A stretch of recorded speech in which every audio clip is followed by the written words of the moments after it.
Danny stepping there for us, boxing.com with Daniel Sullivan, Daniel San. Last up, you're prima donna today.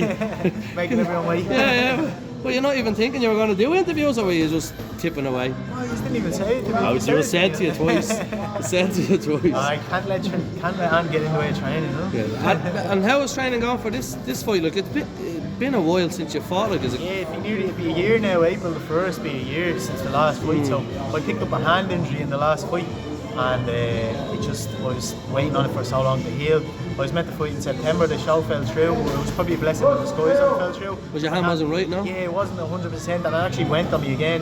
I think it was the week after the show was meant to happen. I was sparring and it went again. But it's not 100%, but it's 90% now the hand, and I'm not feeling much pain or anything in it now. But it's kind of a thing where I think I need to just kick on. Like, I was waiting to get a date for the operation, still waiting on that, and like, I'm not getting any younger, you know what I mean? Yeah. So I'm just glad to be back. I've been in the gym since literally April the 1st was the last fight. I've been in the gym since then. So. And the hand injury, like, probably take away some of the frustration then of just in terms of, like, it didn't seem as bad to be out. It that didn't makes seem sense. as bad. The first 3 months maybe, they told me to rest it for about 3 months. So I said, right, grand, I don't have anything coming up, but I was still just practicing technique and all the whole time. But then when I got in camp for that fight in September, I was kind of pushing it to the back of my head, saying it's alright, but I knew it wasn't.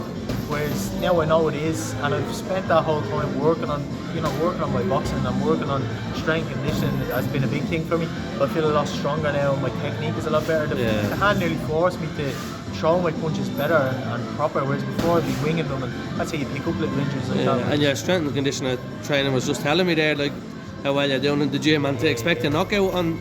Big time. Yeah, John's been working with me now since last June, and I feel the difference. Like, whereas before I was doing my own little bits pricking around, but everything was mainly just cardio, and I was doing too much of it. You know, I was always fit getting in the ring, but I never felt that strong, and I never had that solid base. Whereas now, even when I'm hitting the pads, hitting the bags, I feel a lot more solid. And sparring as well. Yeah, and sparring big time. Yeah, like I'm proper. Like, I used to just go through the motions a lot in sparring just to get rounds in.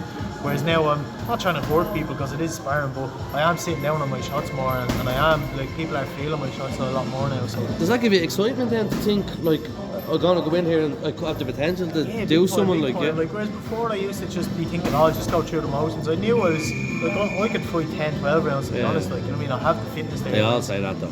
Yeah, no, I know I can. Where now I feel like I can get in there and get stuck in properly, like, you know what I mean, and look for a knockout. Like, the guy I'm fighting from Czech Republic, he's 4 wins and 2 losses, and his 4 wins have been knockouts. So obviously he can bang a little bit as well, you know what I mean? So it'd be kind of, you know, I have to be cautious in there, but I'll definitely be going looking for a knockout this time. Lovely. And when you look at the scene then, if you look at, I don't know, are you still at light middleweight, or did the strength and conditioning chase that? No, for a while I was at heavyweight, but I'm back down now. No, but like, when you look at the scene, like, I don't know if you're frustrated seeing that it is all starting to pick up and people are starting to talk about each other, and I know you were talking about going for titles quick, like, are you itching to get in? Yeah, 100%. Like, I thought, like, the goal was before the end of last year to get that Celtic title, no matter who it was, get the fight for it. But obviously that didn't work out. But now the lads are showing a lot of willingness to fight each other now at the weight, especially, like, lads are calling each other out and stuff. And obviously I've only had 3 fights, a lot of them have more fights, but I believe now after this fight I can start, you know, not calling them out, but getting them fights, you know, getting them. And what fights, like, anyone sort of, you think that you're close to? Yeah, well, not calling out. I know I was talking to Donegan's manager before his last fight, and he was saying he'd love to make that fight, and, you know, that's the type of fight I'd like. Or even O'Neill, I remember before I was saying I'd like to fight him. They're fighting each other now, so the winner of that even, or any of the lads that are at the weights, like, you know what I mean? There's so many light middleweights. The lads who are showing that they will fight each other will happily jump in. I know a lot of lads aren't going to fight Irish fights, they don't seem to want to fight Irish fights for some reason, but I'll happily. Have you looked for one yet? No. There was talks of them, like, but not 100%. As I said, yeah, Donegan, that was meant to happen after his last fight, that was meant to happen. I think the O'Neill fight, there was talks of that meant to happen as well, so yeah, I've been looking for. And they both fought for titles, so it just shows you you're close enough, like, yeah, they're eligible for the titles. That's why I pick, like, there's obviously lads now who are 1-0 and stuff like that. There's lads making their debuts. There's no point calling them out. Do you keep an eye on them though? Not really, no, to be honest. I don't really. I just look at the box rec sometimes, and I don't really watch a lot of Irish boxing. I just watch boxing in general. I don't really watch the lads. At all. Well, you study boxing though. Who do you watch? Boxing, yeah. Who do I watch? The last night I spent ages watching Buddy McGirt actually. Yeah. For the first time in a good one. Yeah. Like boxing, not in the corner coaching like he's fighting. No, Yeah. obviously he's a great coach, Yeah. but actually boxing, he was a very, very good boxer. And I was watching his style last night. I believe I can implement little bits of that, like in the mind, but definitely like guys like Canelo and stuff, obviously. And then I like watching all the older, all the. Who's old your black favourite stuff. fighter? Canelo at the moment, all time be James Toney. Yeah. James Toney, No, the people in Irish boxing love James Toney. Yeah. If only I could fight like him, I'd be laughing at Yeah. He was good.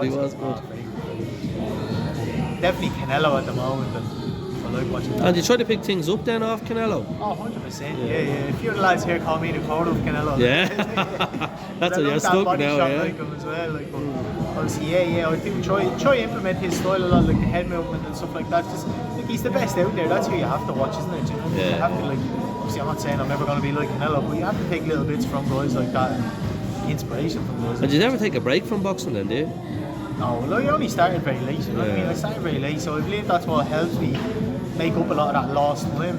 If you want to say, like, I'm here every single day. You know what I mean? Like every day is not intense, but I'm always working on something. You know what I mean? So, And if you say last time then, so you will be looking to get back in here March the 17th and then kick on? Yeah, 100%. Like the lads now that are coming over, Magic and stuff, like he wants to do shows regularly. He's saying obviously if this one is a success, he'll do them regularly, keep me busy. I know the lads doing the show in Galway, they want to do more shows. Yeah. I know Elite Sports, I work with them a couple of times, they're going to do shows, so I want to be straight back in, you know what I mean? It's April, I'd love to be back in there May or June anyway, you know what I mean? So there's no breaks for me now. Appreciate it, thanks a million. Thanks so much. Thanks Dan, thanks.